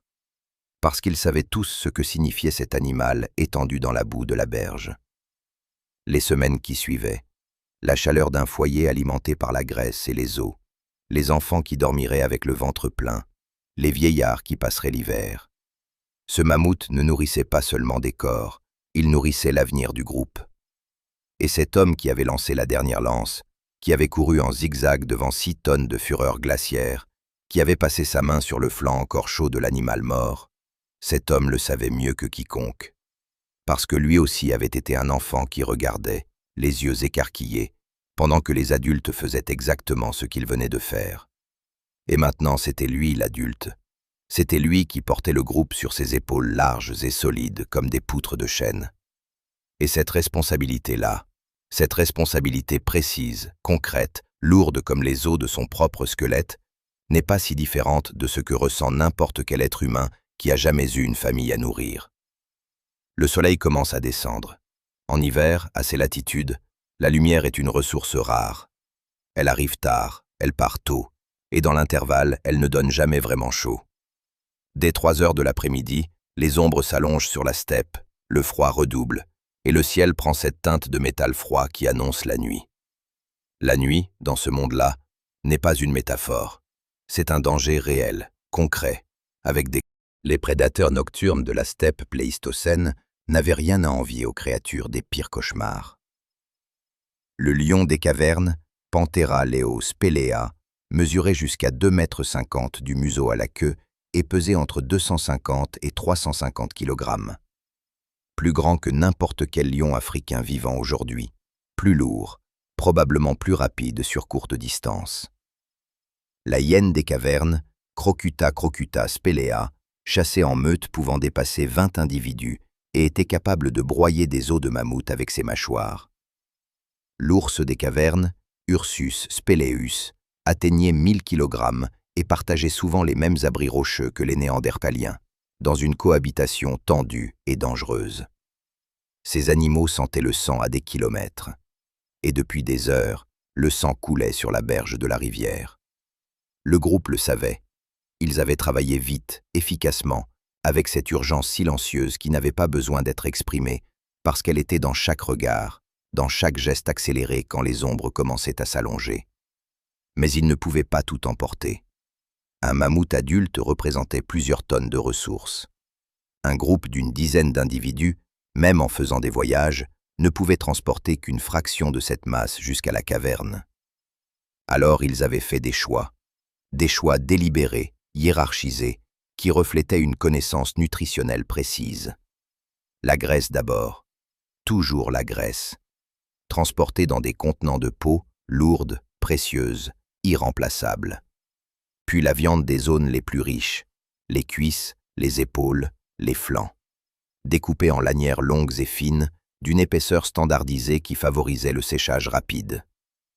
Puis les tendons, matériaux de construction extraordinaires, à la fois résistants et flexibles, utilisés pour lier les outils, renforcer les lances, assembler les... Puis les os à moelle, sélectionnés avec soin parmi les plus gros et les plus riches. Ce qui restait, les os trop grands pour être transportés, les organes déjà prélevés, les fragments inutilisables, restaient sur place. Une aubaine pour les charognards. Mais pas un gaspillage. Rien n'était gaspillé dans ce système. Les charognards qui viendraient cette nuit nettoieraient ce que le groupe n'avait pas pris, et dans quelques semaines ou quelques mois, rien ne subsisterait sur la berge, sauf des os épars et des traces dans le limon. La taphonomie, la science de ce qui arrive aux organismes après leur mort, nous a appris à lire ces traces. Et ce qu'elle nous dit sur les sites de boucherie néandertaliens, c'est une histoire de maîtrise et d'efficacité. Pas de frénésie, pas de carnage désorganisé, un travail méthodique, séquencé, qui respectait une logique interne cohérente. Le groupe se mit en marche vers la caverne, chargé, lourd. Les plus forts portant les fardeaux les plus lourds, les enfants portant ce qu'ils pouvaient, les vieillards guidant les plus jeunes sur le terrain inégal. Le chasseur principal fermait la marche. Ce n'était pas un hasard. La position de fermeture, derrière le groupe, face aux dangers potentiels qui pouvaient suivre l'odeur de sang, était la plus exposée. C'était la position du plus expérimenté, ou du plus courageux, ou des deux. Il marchait les yeux ouverts sur le monde qui s'assombrissait autour de lui, sa lance tenue à mi-corps, ses narines lisant l'air comme d'autres lisent un texte. Une odeur de musc sauvage dans le vent. Une modification dans le comportement des oiseaux au-dessus du marais en contrebas. Un son, ou son absence, dans les broussailles à 100 mètres. Il lisait, en permanence, sans effort apparent, parce que cette lecture était aussi naturelle pour lui que la respiration. Ils atteignirent la caverne au moment précis où les dernières lueurs du jour disparaissaient derrière l'horizon occidental. Et là, quelque chose se produisit qui allait définir les heures suivantes. Le feu. Pas l'allumage du feu, il brûlait encore, entretenu par ceux qui étaient restés dans la caverne, les femmes avec de jeunes enfants, les individus trop malades ou trop âgés pour participer à la boucherie. Mais le feu maintenant allait changer de nature. De feu de survie thermique, il allait devenir quelque chose d'autre. Le centre de gravité sociale du groupe. Des recherches menées par Dennis Sandgatt de l'université Simon Fraser et Harold Dibble de l'université de Pennsylvanie, publiées dans le Journal of Human Evolution, ont pendant un temps remis en question la capacité des Néandertaliens à produire du feu de façon fiable, suggérant qu'ils en dépendaient peut-être davantage des sources naturelles, comme les feux de forêt, que de la production délibérée. Cette hypothèse a depuis été largement contestée par d'autres données. Des nodules de pyrite portant des traces d'impact répétées ont été retrouvés sur des sites néandertaliens d'Europe du Nord. Des amas de matières organiques finement divisées, l'amadou préparé, ont été identifiés à proximité de foyers dans des contextes archéologiques moustériens. Une étude publiée dans Scientific Reports en 2018, analysant les microtraces sur des silex néandertaliens de Belgique et des Pays-Bas, a trouvé des signatures chimiques cohérentes avec la production délibérée de feu par percussion. Ces gens faisaient du feu, pas par accident, par choix. Et ce soir-là, autour du foyer rallumé et nourri des graisses du mammouth, la graisse animale qui brûlait plus longtemps, plus chaud, plus régulièrement que le bois seul, le groupe se rassembla. Disposons la scène. La caverne mesurait peut-être 15 mètres de profondeur, 10 de largeur à l'entrée, se rétrécissant vers l'intérieur. Le foyer était central, positionné là où le tirage naturel de la caverne évacuait la fumée vers l'extérieur. Un emplacement qui n'avait rien d'accidentel. Autour, des zones distinctes. Des pots étendus sur le sol pour l'isolation thermique. Des réserves de nourriture dans des anfractuosités de la paroi. Des outils rangés selon un ordre que seuls les membres du groupe pouvaient déchiffrer. La chaleur du foyer, nourrie de graisse de mammouth, transformait la caverne. La température intérieure montait. Les parois de calcaire absorbaient la chaleur et la restituaient lentement, créant un effet d'accumulation thermique. Des études de reconstruction thermique de cavernes occupées par les Néandertaliens menée notamment par Francesco Berna de l'université Simon Fraser sur la grotte de Kessem en Israël, ont montré que des foyers correctement entretenus pouvaient maintenir des températures intérieures de 15 à 20 degrés au-dessus de la température extérieure. Dans un froid de -15, cela signifiait l'intérieur à 0 ou à +5. La différence entre mourir de froid et survivre. La viande fut mise à cuire. Pas sophistiquement, pas de brochettes élaborées, pas de marinade. Mais directement exposée à la chaleur, retournée, surveillée avec attention. Des recherches sur des résidus carbonisés retrouvés sur des foyers néandertaliens ont montré que ces individus cuisaient régulièrement leur nourriture. Et la cuisson n'est pas un détail anodin. La cuisson augmente la digestibilité des protéines, détruit les parasites, rend accessibles des nutriments autrement inaccessibles et, conséquence majeure pour un cerveau énergivore, augmente considérablement le rendement calorique net de chaque repas. La cuisson nourrissait le cerveau. Richard Wrangham de l'université Harvard a développé cette hypothèse dans ses travaux sur la cuisine et l'évolution humaine. L'idée que la maîtrise du feu et la cuisson ont été des moteurs déterminants du développement cérébral chez les hominidés. Les Néandertaliens cuisaient. Leur cerveau était massif. Le lien n'est pas forcément direct, mais il n'est pas non plus anodin. Ils mangèrent. Ce repas-là, après une journée de chasse, de boucherie, de marche sous le froid, avait une dimension que nous pouvons imaginer sans peine.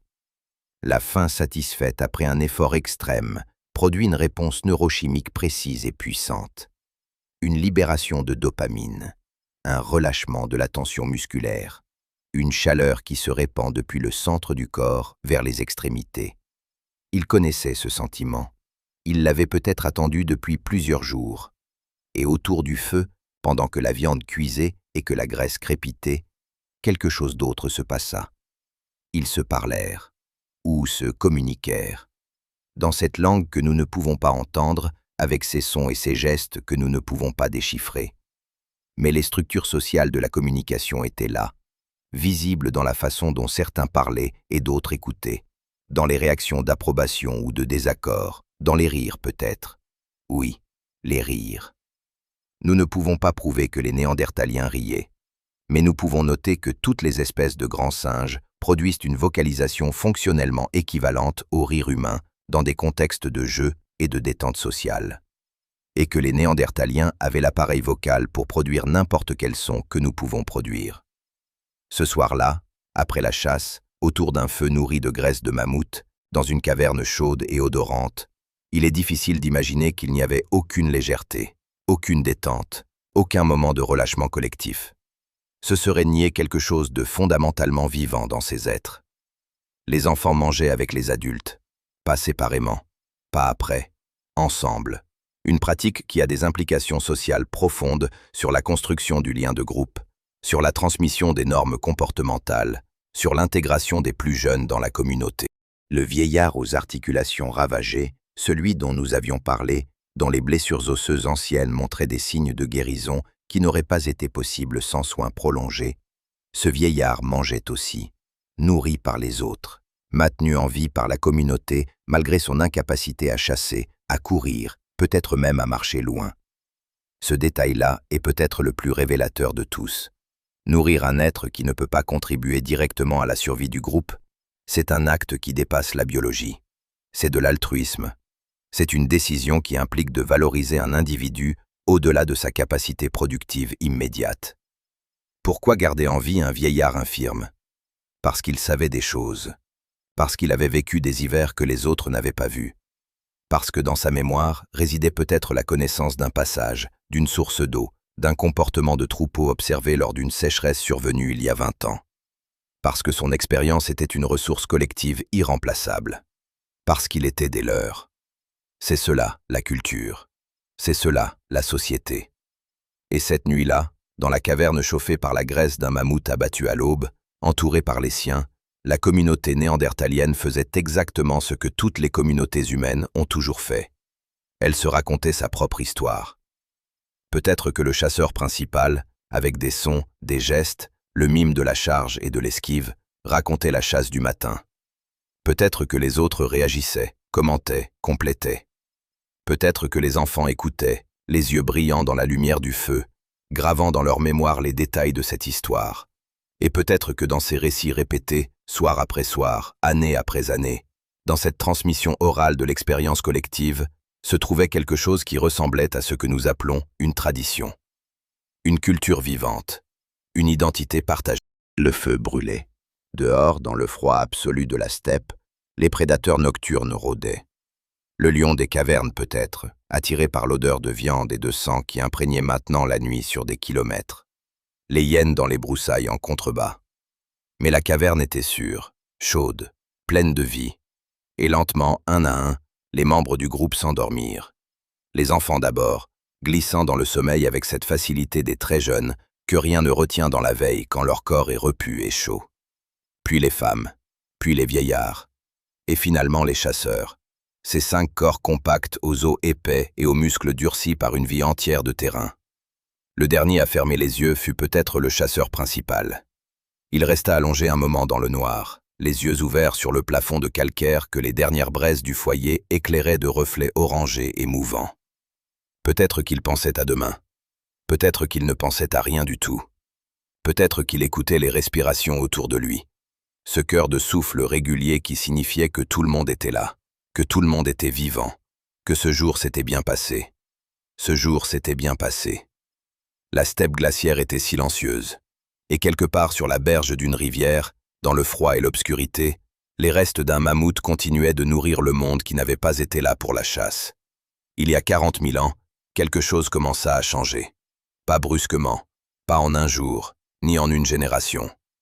Mais sur quelques millénaires, un battement de cils à l'échelle géologique, le monde des Néandertaliens se rétrécit. Leurs territoires se fragmentèrent, leurs groupes s'espacèrent, leurs feux s'éteignirent un à un, caverne après caverne, vallée après vallée. Et puis, il y a environ 40 000 ans en Europe occidentale, les derniers signaux archéologiques néandertaliens disparaissent. Plus d'outils moustériens, plus de foyers, plus d'os portant les traces de leurs mains. Le silence. Une espèce qui avait dominé l'Europe et l'Asie pendant plus de 200 000 ans, qui avait survécu à des glaciations, à des éruptions volcaniques cataclysmiques, à des changements climatiques d'une violence inouïe, s'était éteinte. Pourquoi? C'est peut-être la question la plus débattue de toute la paléoanthropologie. Et la réponse, comme souvent quand la science est honnête avec elle-même, n'est pas simple. Elle n'est pas unique, elle est multiple, entrelacée, et encore partiellement sans réponse. Commençons par le suspect le plus évident, nous. Homo sapiens arriva en Europe il y a environ 45 000 ans, venant du Moyen-Orient et d'Afrique du Nord.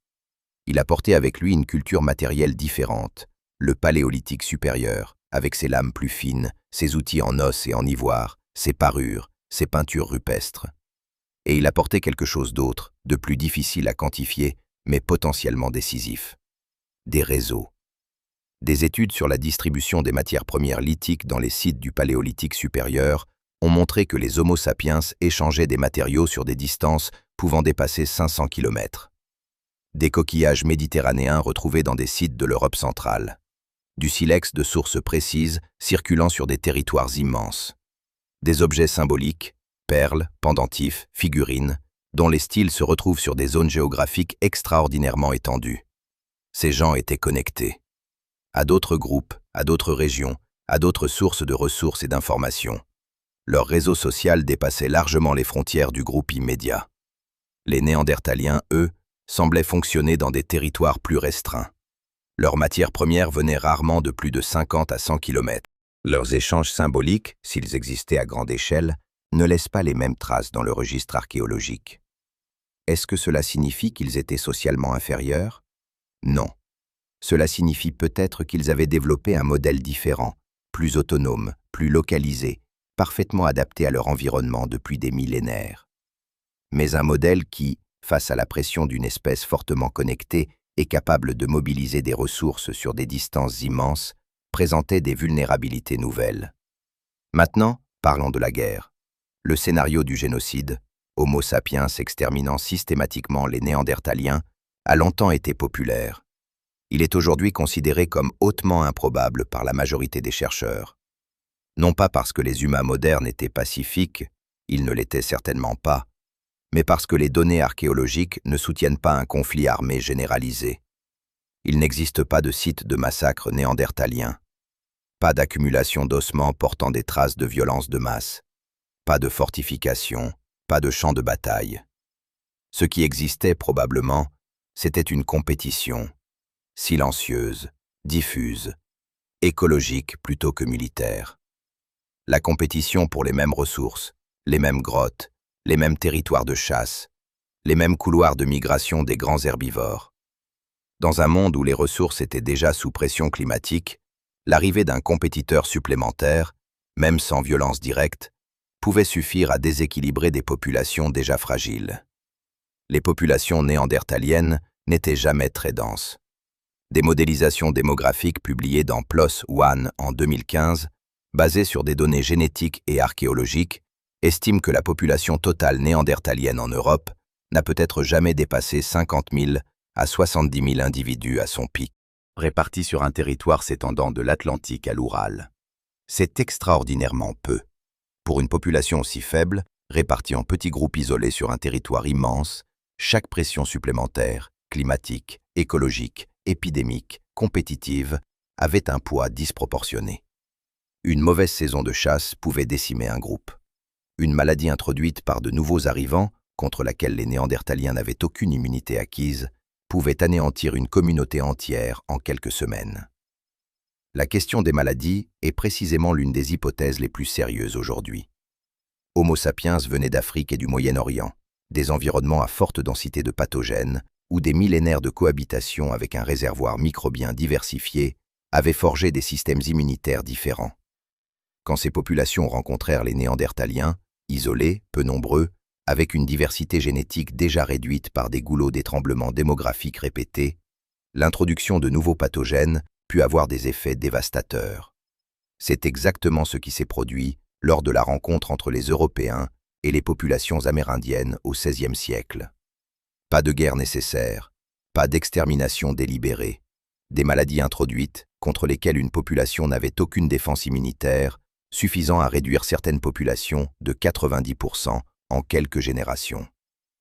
Mais il y a un troisième facteur, et c'est là que l'histoire devient vraiment extraordinaire. Ils ne disparurent pas complètement. En 2010, Svante Pääbo et son équipe du Max Planck Institute for Evolutionary Anthropology à Leipzig publiaient dans Science un résultat qui allait transformer notre compréhension de l'histoire humaine. Après des années de travail sur l'ADN extrait d'ossements néandertaliens, un travail d'une difficulté technique extrême rendu possible par des avancées dans le séquençage de l'ADN ancien, ils avaient séquencé le génome néandertalien. Et ils avaient trouvé quelque chose d'inattendu. Les humains modernes, non africains, portent entre 1,8 et 2,6% d'ADN néandertalien dans leur génome. Les populations d'Asie de l'Est et d'Océanie en portent légèrement plus. Les populations africaines subsahariennes, dont les ancêtres ne rencontrèrent jamais les Néandertaliens en Europe ou au Moyen-Orient, n'en portent pratiquement pas. Homo sapiens et les Néandertaliens s'étaient reproduits ensemble. Pas une fois, pas par accident. Des épisodes de métissage multiples, à des moments et des endroits différents, ont été identifiés depuis lors grâce à des analyses génomiques de plus en plus précises. Des recherches publiées dans Nature en 2016 par Fabrizio Maffesoni et ses collègues ont identifié au moins 3 épisodes distincts de flux génétiques entre les deux espèces. Ces rencontres impliquaient des individus, des êtres humains qui se regardaient, qui se reconnaissaient assez comme semblables pour se choisir, pour avoir des enfants ensemble. Des enfants qui survivaient, qui se reproduisaient, qui transmettaient ce mélange génétique à leurs descendants, jusqu'à nous. Les fragments d'ADN néandertalien qui circulent dans nos génomes ne sont pas inertes. Ils font quelque chose. Des études de génomique fonctionnelle ont identifié des gènes néandertaliens impliqués dans notre système immunitaire, et en particulier dans notre réponse aux infections respiratoires et aux pathogènes externes. Des gènes hérités de gens qui avaient survécu 200 000 ans dans les conditions les plus rudes de la planète, qui avaient développé des défenses immunitaires contre des pathogènes européens et asiatiques que nos ancêtres africains n'avaient jamais rencontrés. En nous mélangeant avec les Néandertaliens, Homo sapiens a peut-être acquis les outils immunitaires nécessaires pour coloniser l'Eurasie. Ils nous ont aidés à survivre dans leur monde. Mais il y a un revers sombre à cette histoire. Une étude publiée dans Cell en 2017 par Sriram Sankararaman et ses collègues de l'Université de Californie à Los Angeles a montré que l'ADN néandertalien n'est pas distribué uniformément dans notre génome. Certaines régions en sont presque entièrement dépourvues, et ces régions correspondent précisément aux zones génomiques impliquées dans la fertilité masculine et dans le développement du cerveau. Ce que cela suggère, c'est que les hybrides entre Homo sapiens et néandertaliens souffraient peut-être d'une fertilité réduite, d'une viabilité diminuée, que le métissage fonctionnait dans un sens plus que dans l'autre, que chaque génération de descendants voyait la part néandertalienne diminuer, diluée dans un océan génétique d'Homo sapiens. Pas une extermination, une dilution, lente, inexorable, sur des millénaires. Les derniers néandertaliens à proprement parler vivaient probablement dans des refuges isolés, les grottes de Gibraltar, les confins de la péninsule ibérique, peut-être quelques vallées reculées des Balkans. Des populations réduites à quelques dizaines d'individus, coupés des autres groupes, incapables de maintenir la diversité génétique minimale nécessaire à la santé d'une population sur le long terme. La grotte de Gorham à Gibraltar a peut-être été l'un des derniers refuges. Des restes néandertaliens datés d'il y a environ 28 000 ans y ont été retrouvés, bien plus récents que la disparition générale de l'espèce en Europe. Une population résiduelle, un dernier îlot de résistance contre l'effacement. Nous ne savons pas comment mourut le dernier néandertalien. Peut-être de maladie, peut-être de froid, peut-être simplement de solitude. Le dernier membre d'un groupe dont tous les autres avaient disparu, sans partenaire, sans communauté, sans les liens sociaux sans lesquels aucun être humain, quelle que soit son espèce, ne peut vraiment vivre. Ce que nous savons, c'est qu'à un moment donné, quelque part en Europe ou au Moyen-Orient, un feu s'éteignit pour la dernière fois. Et personne ne le ralluma. 200 000 ans d'histoire, 200 000 ans de chasse, de feu, de soins aux malades, d'enterrement, d'art peut-être, de langage peut-être, de rire peut-être autour des foyers dans les cavernes froides. 200 000 ans. Pour mettre ça en perspective, Homo sapiens existe depuis environ 300 000 ans. Notre civilisation agricole, nos villes, notre écriture, tout ça tient dans les 10 derniers millénaires. Les Néandertaliens ont survécu 20 fois plus longtemps que toute notre histoire connue. Ils n'étaient pas des ratés de l'évolution. Ils étaient une solution magnifique à un problème extraordinairement difficile. Et cette solution a tenu pendant 200 000 ans dans les conditions les plus hostiles que notre planète ait jamais imposées à une espèce intelligente. Si la définition du succès évolutif, c'est la durée, il nous dépasse encore. Ce n'est pas une histoire d'échec, c'est une histoire de transformation, de transmission, de continuation sous une forme différente, dans des génomes différents, dans des corps qui marchent aujourd'hui dans des villes que leurs porteurs n'imaginent pas avoir quelque chose en commun avec un chasseur de mammouths de la steppe pléistocène. Mais ils ont quelque chose en commun. 2,6% de quelque chose en commun. Et ce quelque chose, nous allons le regarder en face dans le dernier chapitre. Posez votre main sur votre poitrine. Sentez votre cœur battre. Quelque part dans le code génétique qui a construit ce cœur, dans les instructions moléculaires qui ont façonné vos poumons, votre système immunitaire, peut-être certains circuits de votre cerveau, quelque part là-dedans, il y a quelque chose qui vient de lui. De cet homme qui s'est levé avant l'aube dans une caverne froide, il y a 40 000 ans, et qui est sorti dans le noir avec une lance de frêne pour affronter un mammouth. Pas une métaphore, pas une image poétique. De l'ADN réel. Des séquences nucléotidiques réelles. Des gènes fonctionnels qui s'expriment dans votre corps en ce moment même, pendant que vous lisez ces mots. Prenez un instant pour laisser ça s'installer. Vous n'êtes pas le descendant de cet homme. Vous portez une fraction de lui. Une fraction infime. 2,6% en moyenne pour un Européen ou un Asiatique d'aujourd'hui. Mais 2,6% d'un génome humain, c'est des dizaines de milliers de paires de bases. Des centaines de gènes potentiellement fonctionnels. Une présence réelle, mesurable, active. Les Néandertaliens ne sont pas vraiment éteints. Ils ont changé de forme. Et cette réalité, cette continuité biologique entre l'homme de la caverne et l'humain d'aujourd'hui, oblige à revisiter entièrement la façon dont nous racontons notre propre histoire. Pendant des décennies, le récit dominant était celui d'une substitution. Homo sapiens arrive, Néandertalien disparaît. Les modernes remplacent les archaïques. L'intelligent efface le primitif. Une histoire propre, linéaire, rassurante dans sa logique évolutive. Cette histoire est fausse. La vraie histoire est plus complexe, plus trouble et infiniment plus intéressante. Ce n'est pas une histoire de substitution, c'est une histoire d'absorption, de rencontre, d'hybridation. Deux branches de l'humanité qui se sont croisées, qui se sont reconnues assez comme semblables pour se mélanger, et dont la fusion a produit quelque chose de nouveau, nous, qui porte en lui les traces des deux origines. Regardons concrètement ce que l'héritage néandertalien fait dans nos corps aujourd'hui. Des recherches publiées dans Science en 2020 par Hugo Seeberg et Svante Paabo, le même Paabo qui avait séquencé le premier génome néandertalien et qui allait recevoir le prix Nobel de physiologie ou médecine en 2022, précisément pour ses travaux, ont identifié un segment d'ADN néandertalien sur le chromosome 3, qui constitue le principal facteur génétique de risque de forme grave de la Covid-19. Ce segment, présent chez environ 16% des Européens et 50% des Asiatiques du Sud, triple le risque d'insuffisance respiratoire sévère en cas d'infection. Un gène hérité d'un homme de la steppe glaciaire, dans un virus apparu il y a quelques années à peine. La collision de deux temporalités biologiques séparées par 40 000 ans. Mais l'héritage néandertalien n'est pas uniquement un fardeau.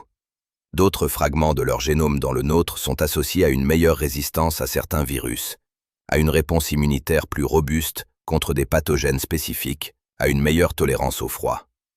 Une étude publiée dans Current Biology en 2021 par Janet Kelso et ses collègues du Max Planck Institute a identifié des variants néandertaliens dans des gènes liés à la perception de la douleur, des variants qui influencent encore aujourd'hui la sensibilité à la douleur dans les populations qui les portent.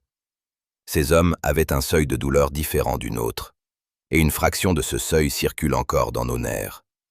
Des variants néandertaliens ont également été identifiés dans des gènes liés à la coagulation sanguine, au métabolisme des lipides, au rythme circadien. Ce dernier point est particulièrement fascinant. Des chercheurs de l'Université de Californie ont trouvé que certains variants néandertaliens influencent notre tendance naturelle à être du matin ou du soir, notre facilité à nous adapter aux changements de luminosité saisonnière. L'homme qui se levait avant l'aube dans la caverne froide a peut-être laissé dans certains d'entre nous une tendance génétique à faire exactement la même chose. Mais l'héritage des néandertaliens ne se limite pas au génome. Il est aussi dans nos têtes, dans notre façon de penser. Pas directement, pas par transmission génétique de pensée ou de comportement spécifique, mais par une filiation intellectuelle plus profonde que la biologie.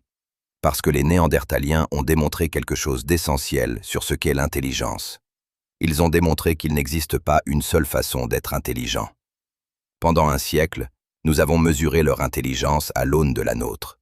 Nous avons cherché dans leurs vestiges les signes de ce qui nous définit. L'art figuratif, l'écriture, la technologie complexe, les réseaux d'échange à longue distance. Et quand nous ne les trouvions pas au même niveau que chez Homo sapiens, nous en concluions à une infériorité. C'était une erreur de méthode, une erreur de perspective. Un cerveau optimisé pour la lecture du terrain, pour la mémoire spatiale précise, pour la coordination motrice complexe, pour la perception sensorielle fine dans un environnement sauvage. Ce cerveau-là n'est pas inférieur à un cerveau optimisé pour le langage abstrait et les réseaux sociaux étendus. Il est différemment supérieur. Dans son environnement, avec ses contraintes, face à ses défis spécifiques, le chasseur néandertalien surpassait probablement n'importe quel Homo sapiens contemporain. Sa lecture du terrain, son anticipation du comportement animal, sa connaissance encyclopédique de son environnement local, sa capacité à coordonner une chasse collective sans langage élaboré. Tout cela représentait une forme d'intelligence dont nous avons perdu une grande partie en construisant des villes et des écrans. Il y a une ironie profonde dans le fait que nous passions des heures à reconstituer sa vie par des modèles informatiques et des analyses génomiques de laboratoire, en utilisant exactement le type d'intelligence abstraite et technologique que lui n'avait pas, pour comprendre une forme d'intelligence incarnée et sensorielle que lui maîtrisait et que nous avons largement perdue. Nous avons besoin de machines sophistiquées pour retrouver ce qu'il portait naturellement dans son corps. Revenons une dernière fois à la caverne. Il est nuit. Le feu brûle bas. Autour, les respirations régulières du groupe endormi. Et cet homme, notre chasseur principal, notre protagoniste d'une journée qui s'est levée et couchée comme des millions d'autres jours avant elle et après elle, est allongé dans le noir. Que savait-il de lui-même? Savait-il qu'il était différent des autres humains qu'il avait peut-être croisés, ces Homo sapiens au crâne plus rond, au corps plus élancé, au comportement parfois étrange? Avait-il une conscience de son appartenance à quelque chose de particulier, à un peuple, à une lignée? Nous ne pouvons pas répondre à ces questions. Mais voici ce que nous pouvons dire. Il avait un passé, transmis par les histoires de ses ancêtres, enregistré dans les techniques de ses outils, inscrit dans chaque geste de chaque journée. Un passé qui remontait à 200 000 ans de survie dans les conditions les plus hostiles de la planète. Il avait un présent, ce groupe autour de lui, ses respirations, cette chaleur partagée, ce mammouth dont la graisse brûlait encore dans le foyer. Et il avait, d'une façon ou d'une autre, quelque chose qui ressemblait à un avenir. Ces enfants qu'il avait regardés travailler aujourd'hui, ces techniques qu'il leur transmettrait demain, ces lances qu'il taillerait avec eux au printemps. Un passé, un présent, un futur. C'est ça, la conscience du temps. C'est ça, l'humanité. Pas les villes, pas l'écriture, pas la technologie. Ces choses sont des expressions de l'humanité, pas sa définition. La définition, elle est là, dans cette caverne, dans ce feu bas, dans ces respirations endormies, dans cet homme qui pense à demain avant de fermer les yeux.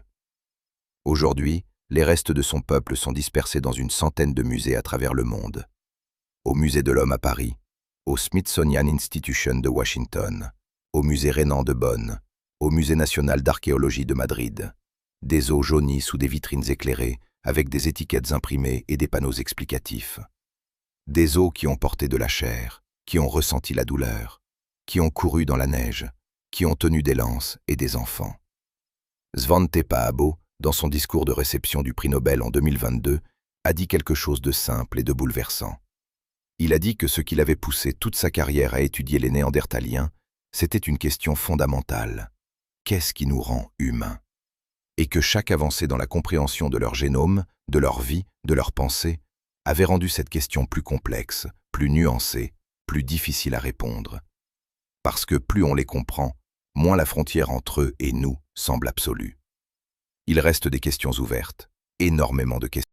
Parlait-il vraiment un langage articulé ou une forme proto-linguistique que nous ne pouvons pas encore qualifier? Avait-il des croyances religieuses, un sens du sacré, une conception de l'après-mort au-delà du simple comportement funéraire? Leur art, les pigments, les coquillages percés, les plumes de rapaces retrouvées sur certains sites, constituaient-ils une véritable expression symbolique ou un comportement imitatif sans signification profonde? La grotte d'Ardals en Espagne contient des peintures rupestres datées de plus de 65 000 ans, bien avant l'arrivée d'Homo sapiens en Europe. Une étude publiée dans Science en 2018 par Dirk Hoffman et ses collègues, utilisant la datation uranium-thorium sur les carbonates qui recouvraient les peintures, a conclu que leur auteur ne pouvait être que néandertaliens.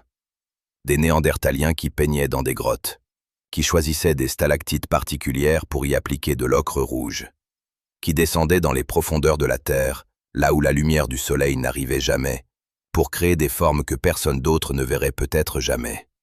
Pourquoi? Nous ne savons pas.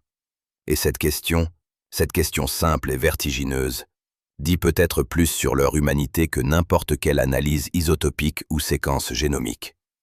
Parce que faire quelque chose que personne ne verra, descendre dans le noir pour créer une forme sur une pierre, c'est un acte qui n'a aucune utilité de survie, aucune valeur calorique, aucun avantage reproductif mesurable. C'est un acte qui n'a de sens que si la création elle-même a de la valeur. Si exprimer quelque chose, même dans le noir, même seul, même sans témoin, est une nécessité intérieure. C'est de l'art. Et si c'est de l'art, alors la question de leur humanité n'est plus une question. Nous arrivons maintenant au bout de ce voyage. Nous avons passé une journée avec lui, de l'aube froide au feu du soir, de la traque à l'abattage, de la boucherie au repas, du travail au sommeil. Nous l'avons regardé penser, planifier, soigner, enseigner, rire peut-être, chanter peut-être. Et si vous avez suivi ce voyage jusqu'ici, je veux vous poser une question. Est-ce que cet homme vous ressemble? Pas physiquement, pas génétiquement, ou seulement à 2,6%, mais dans ce sens plus profond, dans la façon dont il se lève le matin avec la responsabilité des siens sur les épaules, dans la façon dont il transmet ce qu'il sait à ceux qui viennent après lui, dans la façon dont il fait face à la peur et avance quand même, dans la façon dont il s'endort en écoutant les respirations de ceux qu'il aime. Dans tout ça, est-ce qu'il vous ressemble? Moi, je pense que oui. Je pense que si vous pouviez traverser 40 000 ans et vous asseoir en face de lui, autour de ce feu bas dans cette caverne qui sent la graisse de mammouth et la cendre froide, vous reconnaîtriez quelqu'un. Pas un ancêtre, pas un descendant. Quelque chose de plus compliqué et de plus beau que ça. Un cousin. Un autre chemin pris par la même intelligence fondamentale, dans le même univers hostile, vers la même destination provisoire. Survivre encore un jour, nourrir ceux qu'on aime, transmettre quelque chose au suivant. Il y a 40 000 ans, son feu s'est éteint. Mais vous êtes là. Et quelque part dans vos cellules, à 2,6% de profondeur, quelque chose de lui est là aussi. Il n'est pas tout à fait mort. Il ne l'est peut-être jamais vraiment. 1000 ans, son feu s'est éteint. Mais vous êtes là. Et quelque part dans vos cellules, à 2,6% de profondeur, quelque chose de lui est là aussi. Il n'est pas tout à fait mort. Il ne l'est peut-être jamais vraiment.